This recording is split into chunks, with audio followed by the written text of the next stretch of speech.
नमस्कार दोस्तों, मेरा नाम नितिन कुमार और मैं फिर से आपके अपने यूट्यूब चैनल द सक्सेस वे पर आपका स्वागत करता हूं।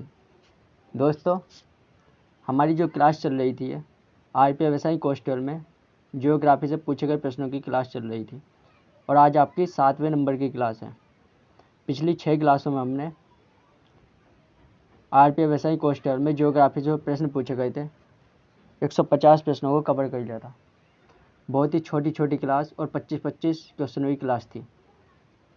दोस्तों, आज हम आरपीएफ के जितने भी क्वेश्चन बचे हुए हैं जियोग्राफी के, वे सारे इस क्लास में कवर कर लेंगे। ये आपके लास्ट क्लास है जियोग्राफी की। दोस्तों, ये जो मैं आपको क्वेश्चनों को करवा रहा हूँ, ये अंकित भाटी सर की आरपीएफ एसआई कांस्टेबल की जो बुक है उस बुक में से करवा रहा हूँ। टोटल प्रीवियस ईयर क्वेश्चन है। इन क्वेश्चनों से आपको बहुत ही फ़ायदा मिलने वाला है। अगर आप आरपीएफ एसआई कांस्टेबल की तैयारी कर रहे हो तो आपकी तैयारी और भी सरल हो जाएगी। तो दोस्तों, वीडियो के लास्ट तक बने रहिएगा और अगर आप हमारे चैनल पर नए हो तो चैनल को सब्सक्राइब जरूर कर लेना और बेल आइकन प्रेस जरूर करना ताकि प्रत्येक वीडियो की नोटिफिकेशन आपको समय पर मिलती रहे। तो चलिए शुरू करते हैं। क्वेश्चन नंबर 151, यूरोप की सबसे लंबी नदी है तो कौन सी है यूरोप की सबसे लंबी नदी? वोल्गा नदी। आरपीएफ एसआई में आया हुआ क्वेश्चन है ये। तो यूरोप की सबसे लंबी नदी जो है वो वोल्गा नदी है। यह नदी रूस में देश में स्थित है। किस देश में? रूस देश में यह नदी स्थित है। किस देश में? रूस देश में। यह नदी वल्डाई पहाड़ी से निकलती है तथा कैस्पियन सागर में मिलने से पहले डेल्टा का निर्माण करती है। वोल्गा नदी के बाद डेन्यूब नदी यूरोप की सबसे लंबी नदी है। यह मुख्यतः 10 देशों से होकर प्रवाहित होती है। नेक्स्ट क्वेश्चन देखेंगे। दक्षिण अफ्रीका के खुले हुए विस्तृत क्षेत्र क्या कहलाते हैं? तो क्या कहलाते हैं? वेल्स। क्या कहलाते हैं? वेल्स। आरपीएफ एसआई में आया हुआ क्वेश्चन है ये भी। दक्षिण अफ्रीका के घास के मैदानों को समशीतोष्ण घास के मैदान के रूप में जाना जाता है। वेल्स अफ्रीका महाद्वीप पर पाए जाने वाले घास के मैदान बड़े मैदान होते हैं। दोस्तों, लगातार घास के मैदानों से भी क्वेश्चन पूछे गए थे, तो आपको एग्ज़ाम देने से पहले इनको भी ध्यान में रखकर जाना है। नेक्स्ट क्वेश्चन है, सौरमंडल का कौन सा ग्रह सूर्य के सबसे नज़दीक है? तो कौन सा ग्रह सूर्य के सबसे नज़दीक है? बुध ग्रह सूर्य के सबसे नज़दीक ग्रह है। बुध ग्रह सूर्य का चक्कर 88 दिन में लगाता है। कितने दिन में? 88 दिन में।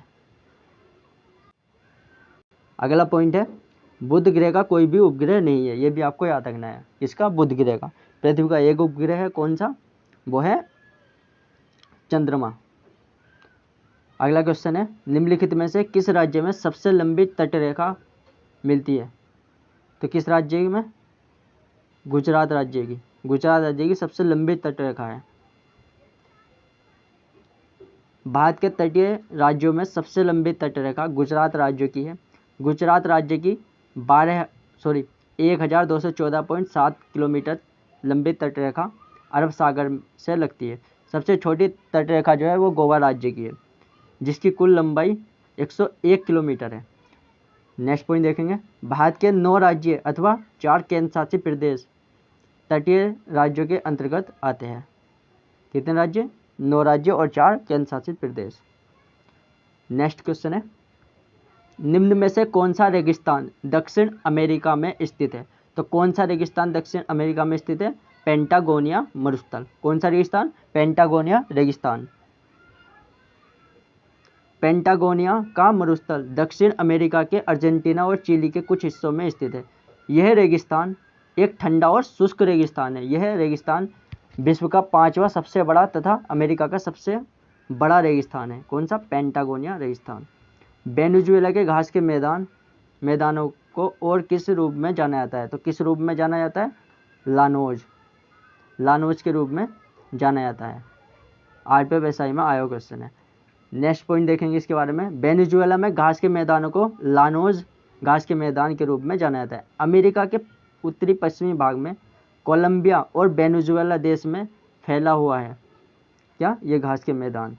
यहाँ की मुख्य नदी ओरिनोको नदी, लानोस घास के मैदान उष्णकटिबंधीय क्षेत्र के अंतर्गत आते हैं। नेक्स्ट पॉइंट है, सेलवास घास के मैदान तथा कंपोज घास के मैदान भी ब्राजील में देखने को मिलते हैं, और पंपास अर्जेंटीना में एक शीतोष्ण घास के मैदान है। अगला क्वेश्चन है, जलवायु परिवर्तन पर आधारित कृषि से संबंधित राष्ट्रीय पहल NICRA खालिस्तान द्वारा शुरू की गई। तो किसके द्वारा शुरू की गई?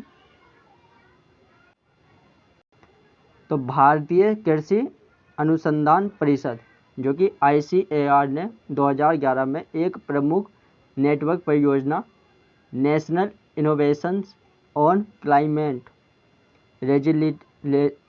रेजिलिएंट एग्रीकल्चर NICRA लॉन्च की। इसका प्रमुख उद्देश्य जो था वो किसानों को जलवायु के प्रभावों से राहत प्रदान करना है।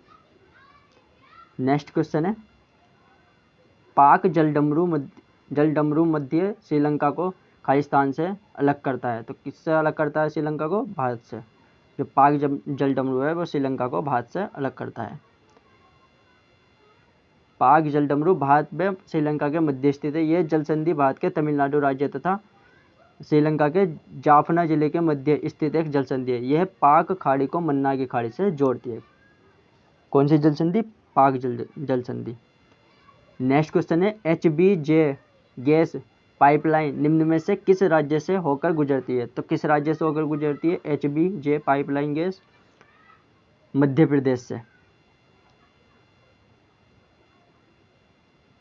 इसका पूरा नाम हजीरा विजयपुर जगदीशपुर है। यह भारत की पहली क्रॉस स्टेट गैस पाइपलाइन है। इस परियोजना की शुरुआत 1986 में हुई थी। नेक्स्ट क्वेश्चन है, यूरोप का सबसे बड़ा बंदरगाह निम्न में से कौन सा है? तो कौन सा है यूरोप का सबसे बड़ा बंदरगाह? रोटरडम। कौन सा है? रोटरडम नीदरलैंड का एक नगर व्यापारिक केंद्र तथा बंदरगाह है। रोटरडम यूरोप का एक सबसे बड़ा बंदरगाह है। भारत का सबसे बड़ा बंदरगाह मुंबई बंदरगाह है, और वर्तमान में शंघाई बंदरगाह विश्व का सबसे व्यस्त बंदरगाह है, जो कि चीन में है। 161वें नंबर क्वेश्चन है, सबसे गहरा भूबद्ध और सबसे व्यस्त बंदरगाह निम्न में से कौन सा है? तो कौन सा है? विशाखापत्तनम बंदरगाह। कौन सा है? विशाखापत्तनम बंदरगाह। भारत का सबसे गहरा भूबद्ध और सबसे व्यस्त बंदरगाह जो है वो विशाखापत्तनम बंदरगाह है। यह बंदरगाह आंध्र प्रदेश में स्थित सबसे गहरा तथा भूमि से घिरा हुआ संरक्षित बंदरगाह है। नेक्स्ट क्वेश्चन है, मरले डार्लिंग नदी बेसिन निम्न में से किस देश में है? तो किस देश में है मरले डार्लिंग? ऑस्ट्रेलिया में। किसमें? ऑस्ट्रेलिया में।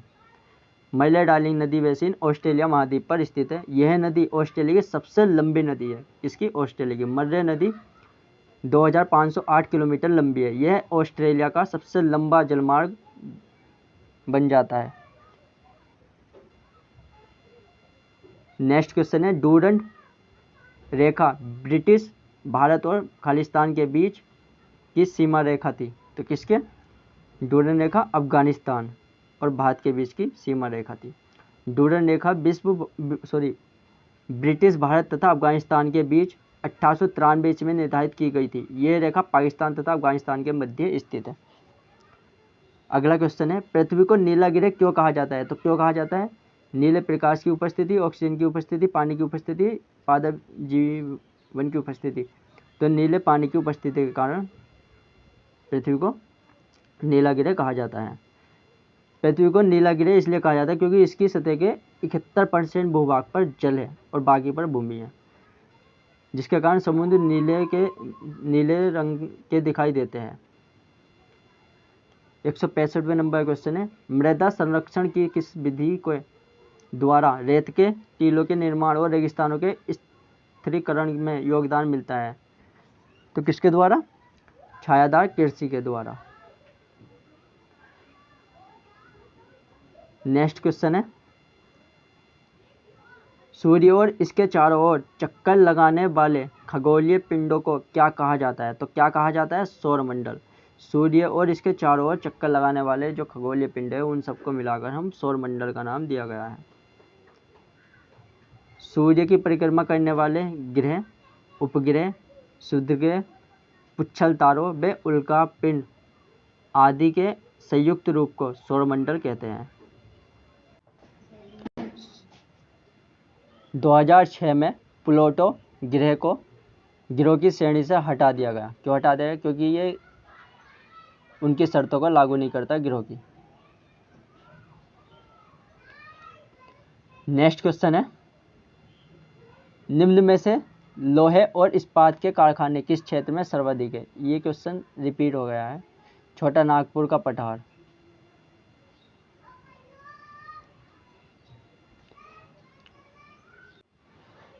छोटा नागपुर पठार में अधिकांश लोहा तथा इस्पात उद्योग क्रेडिट है। जमशेदपुर, बोकारो, भिलाई और राउरकेला यहाँ के प्रमुख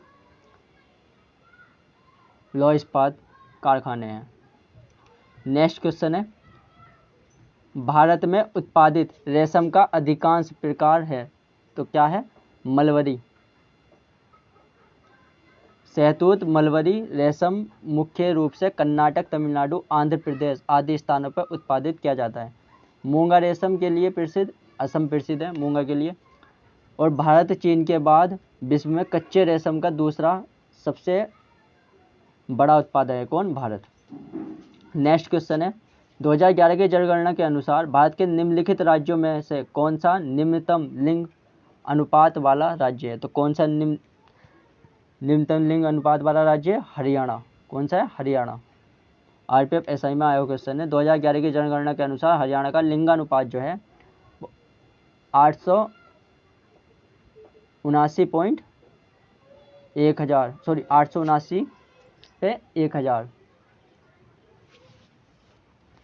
ग्रामीण क्षेत्रों में लिंगानुपात जो है वो 882 था और शहरी क्षेत्रों में जो लिंगानुपात है वो 873 था। नेक्स्ट क्वेश्चन है,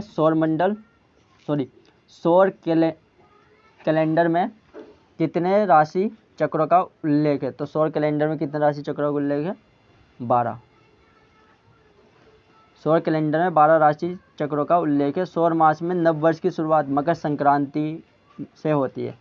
12 मास का एक वर्ष तथा 7 दिन के सप्ताह का प्रचलन विक्रम संवत से शुरू हुआ है। मूलतः नक्षत्र 27 होते हैं। कितने होते हैं? 27।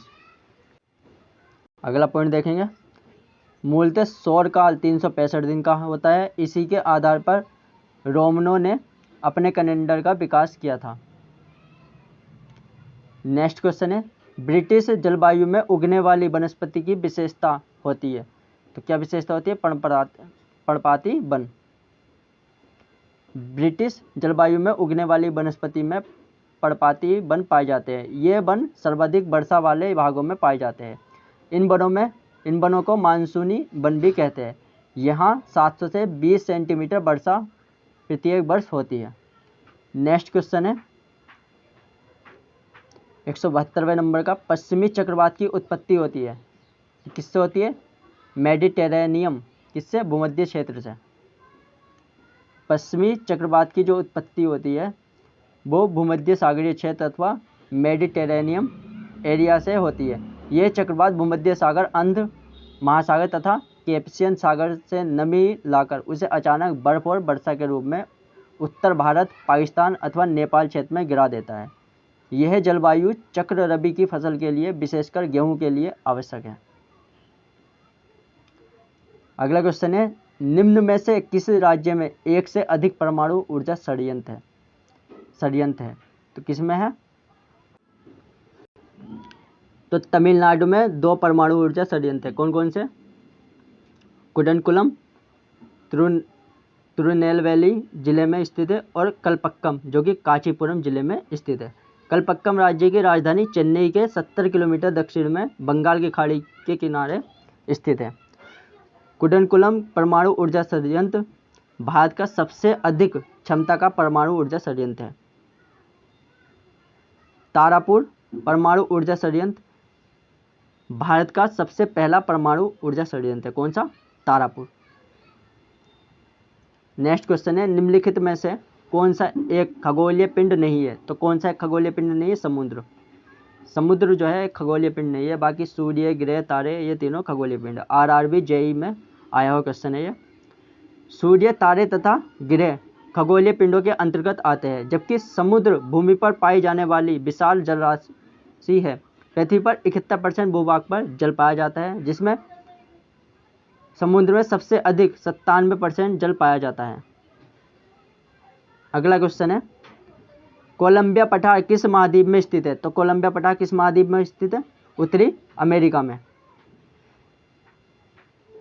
पॉइंट देखेंगे, कोलंबिया पठार संयुक्त राज्य अमेरिका में स्थित है। यह पठार अलास्का के दक्षिण में है। अमेरिका में इसे कोलंबिया स्नेक पठार कहा जाता है। क्या कहा जाता है? कोलंबिया स्नेक पठार। कनाडा में इसे ब्रिटिश कोलंबिया का पठार कहते हैं। क्या कहते हैं? ब्रिटिश कोलंबिया का पठार। दोस्तों, आपके IPSI कांस्टेबल में जो ज्योग्राफी से प्रश्न पूछे गए थे वे हमने कंप्लीट कर लिए हैं। तो दोस्तों